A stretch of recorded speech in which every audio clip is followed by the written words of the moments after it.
we are at Iron Fist 4 in Cambridge, New Zealand, the 22nd of September.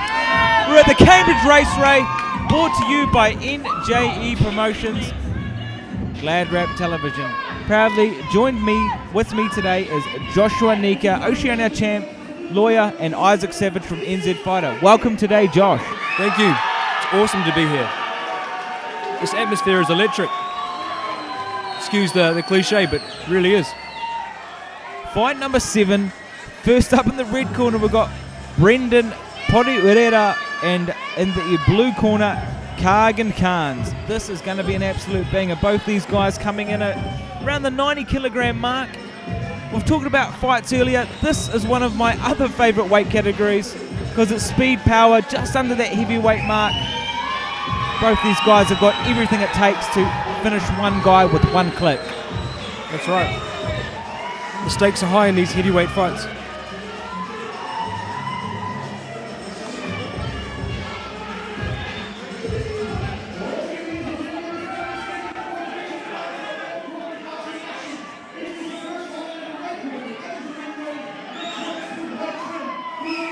Out of the blue corner, we've got Cargin Cairns representing Ace Fighting from Hamilton, and in the red corner, Brendon Pourewa, trained by Lani Daniels out of Tukaka Whangarei.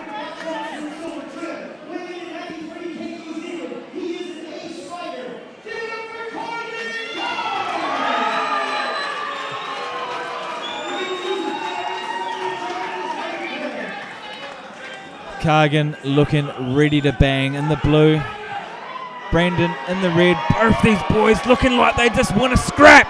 They can't wait till the round or the bell dings. Will this be a feeling out process, or are they going to will they get straight to it? Well, you know, there's the guys shaking. They're itchy. They're ready to go. These guys are going to stand and bang. Is this even going to go 3 rounds? And the filling out process has finished. Whoa! Just as we said that, they are thrown down. There's no jabs. It's just straight hooks, Josh. That's right. Body shots. Vicious, wild big hooks. shots both ways. Brendon there ducking and dodging out of the way of Cargin's shots. Can he dodge them for long? We'll see. Ooh.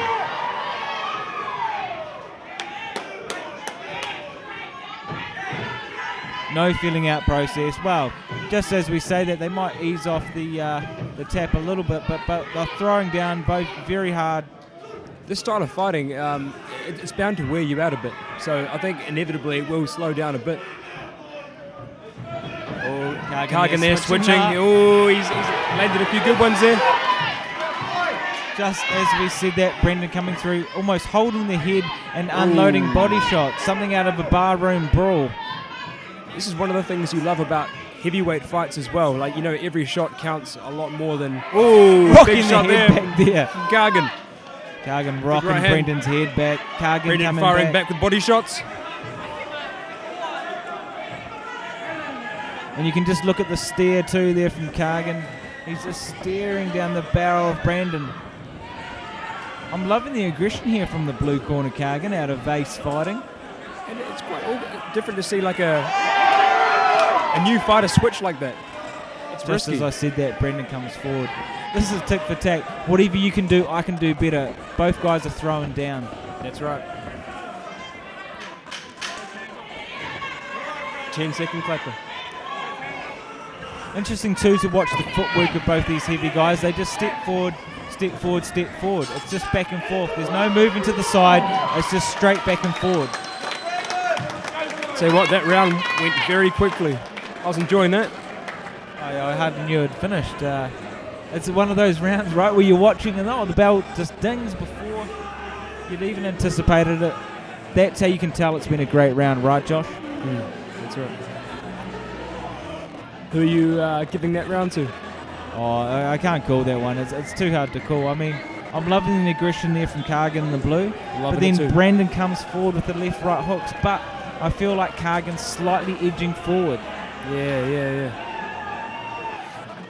It looks a bit more obvious at times when Cargin gets hit because he's got quite a stiff posture, and the shots that hit him do kind of jolt him a bit. And it's Very rigid, right? It's Very rigid. Yeah, very rigid, and it's noticeable when he gets hit when you're rigid like that. But I do like the way he's coming forward, and he seems in control. Do you think that's what you learn to? The more fights you have, the more experience you learn to be a little bit more fluid with the shots, roll with the punches, take a hit, and then roll into another. That's it. Just as we say that, these guys are just throwing down. It's hard to describe the style when they just walk forward and stand and bang. I think you learn to know when to brace and when not to brace. But at this stage in style, I guess, in their career or their time of fighting, they just take the shot, bar it, and come forward. The first part of this round has definitely belonged to Brendon Pourewa in the red corner.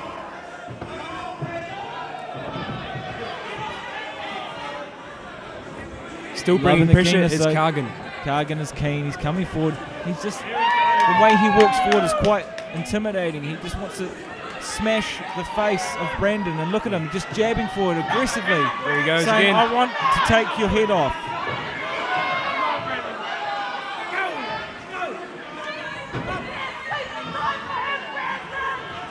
Whoa! Big swing, no ding. Brendon just ducked under that. If they had it clipped, it could have been good night, Irene.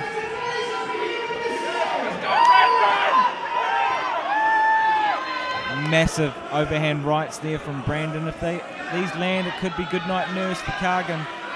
Body work there. That's where Cargin wants his opponent to be, so he should throw more there. Right. Good shots there. Oh, big shots on both sides. Good shots there from Cargin coming forward, but Brendon landing a few of his own. This is an absolute war of attrition. They'll get told off for that push.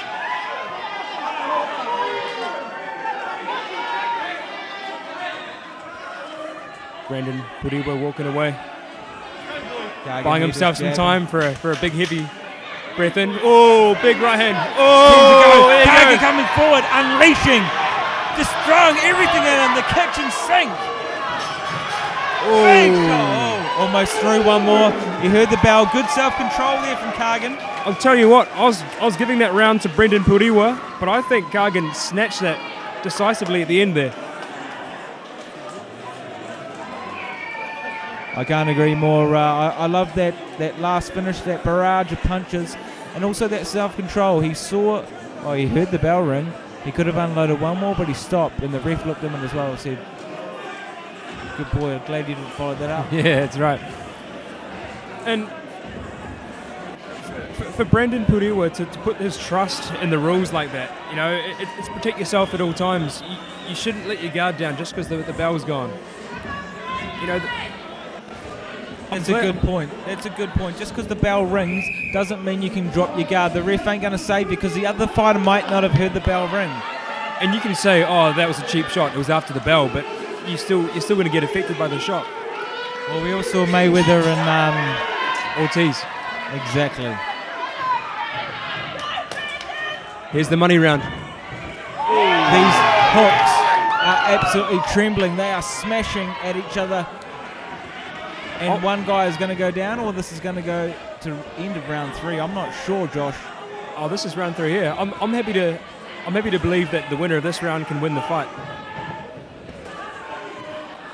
Big overhand right there from Cargin.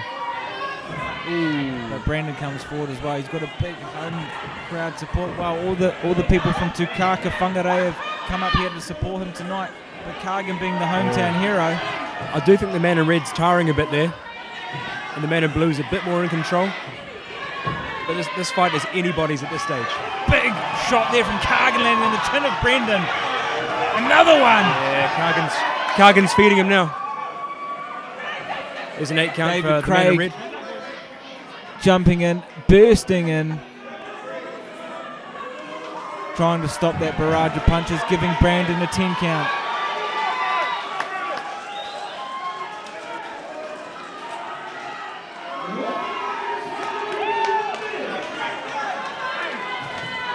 Look at Cargin just coming in there, charging like a bull, using that left, throwing that right, big shots.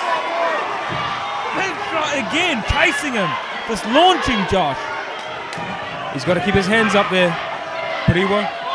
Oh, David Craig calling up, almost throwing a punch at the boxer himself, trying to stop that.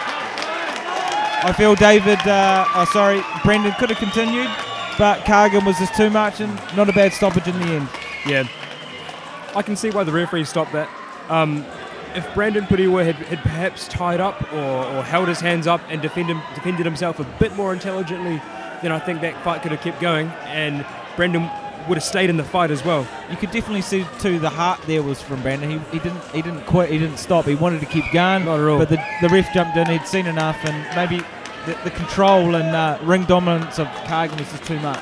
Yeah, the issue sometimes for fighters who have that fighter's pride, they don't want to go down. You know, they might be this close to going down, but they won't do it. They won't take a knee. They might need a rest. Where taking a knee, you might be able to get 10 seconds and come back. Whereas you're too proud to do that, you can lose a fight like that.